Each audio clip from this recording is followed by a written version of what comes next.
There are 4 wheel speed sensors, or ABS sensors, on the 997.2, one on each wheel carrier. The rear sensors are located at the rear of the wheel carrier. Use a 5mm Allen and remove the single screw, red arrow, holding the sensor to the wheel carrier. Use a pick and lift up on the locking connection for the wiring, indicated by the red arrow. Pull the sensor wire from the connection, then out from the wheel carrier.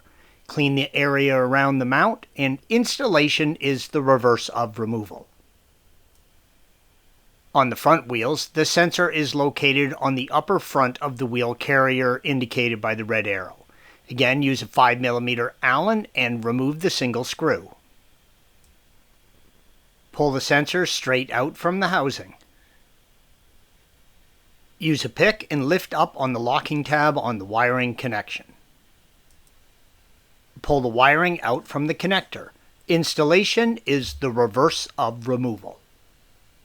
Thanks for watching. Be sure to subscribe to our channel and check out another video in this series.